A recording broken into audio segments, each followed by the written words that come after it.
Hi, I'm Carla Butorac and welcome to Behavior Communicates. When it comes to teaching reading to elementary age students, time is of the essence.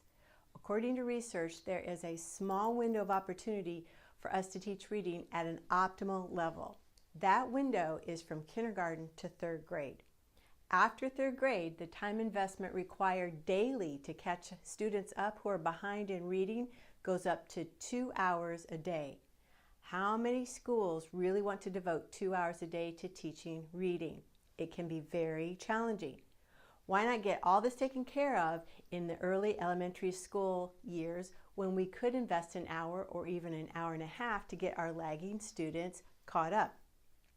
Reading affects everything, and if we make sure that we're taking care of business in that department, it makes life easier in nearly all other subjects. I've presented information in the past few weeks on how we might address our neediest students in the area of reading at the middle school and at the high school levels. So now I want to highlight our young elementary students. One thing that is very important to pay attention to is your data. What does it say? Are your students progressing in reading? If not, don't keep doing the same things over and over again. Remember, reading does not happen naturally. Unless they have a disability that prevents verbal communication, children will learn to talk without any specific interventions. Our brains are wired for language and for communication. Our brains are not wired to read without intervention. Just because you expose children to letters and sounds and printed materials doesn't mean they will learn to read. Materials like Reading A to Z are great for practice, but it's not a reading program that teaches children to read. We must teach children phonics. We must teach them phonemic awareness. These are just two of the foundation pieces that students need to know to have a solid skill base to learn to read. Phonemic awareness is the ability for students to manipulate sounds. This skill has nothing to do with the symbols, the letters, anything like that. It's the student's ability to hear the word dog, for instance, that has 3 sounds. It's the ability to hear that words can rhyme. If you change the first sound, like if you say the word book and change the B to an L, you have the word look. Things like that. Phonics, on the other hand, is a sound symbol association. This is also called word attack or sounding words out or decoding. Whatever you call it, the ability to look at the symbols representing sounds and figure out what they say is a foundation piece. It can be challenging for some students because before children enter school, objects in their world are always the same. For instance, this is a cup if I hold it like this. What's this? It's still a cup. What's this? It's still a cup. No matter what position you direct that cup, it's still the same. But now what happens to this if I turn it? This way, or this way, or this way, or this way. Now when they get into school, this is important and we need to teach them the patterns of figuring that out. So what can we do to help those students who are behind in their reading abilities?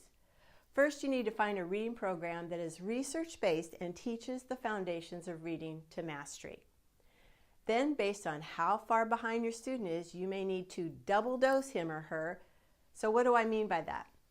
I mean that if your student is 2 grade levels behind, then that student needs twice the amount of time devoted to getting caught up.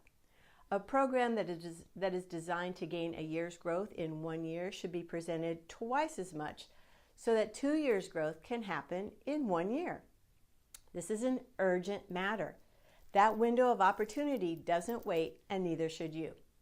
If you need to design extra time in your schedule, if your struggling students need to, as Wayne Calendar suggests, walk to read to another classroom where other struggling readers gather together for that double dosing, then do it. So what programs are out there that are research-based that can make this happen? Here are a few suggestions. For comprehensive reading interventions, there's Reading Mastery from McGraw-Hill, Horizons, also from McGraw-Hill, as well as Early Interventions in Reading. Then there's Read Well from Sopris West, and Read 180, Systems 44. If you're looking for more specific and strategic reading interventions, then you can take a look at things like Phonics for Reading by Curriculum Associates, Rewards Intermediate from Sopris West to address advanced decoding, Language for Learning or Language for Thinking from McGraw-Hill for language skills, and 6-Minute Solution from Sopris West for fluency issues. Look at your data, figure out who is struggling and where they are struggling, and then consider double dosing them with a research-based program while you are still in that reading window of opportunity. Hopefully, I've helped you rethink some things so that you can continue to do great things for the kids we love. Thank you so much for joining me here at Behavior Communicates. Just remember, the more we know about how to help the child or the student we love, the better quality life they will have. If you like this video and you want to be in the know, sign up for Behavior Communicates. You'll automatically get my weekly video and blog, plus other resources that I only share with my subscribers. Please like this video, leave a comment below, and share it with all of your parents, your teachers, your friends, and your coworkers on Facebook, Twitter, and all your other social media. You take care, and I'll see you next time.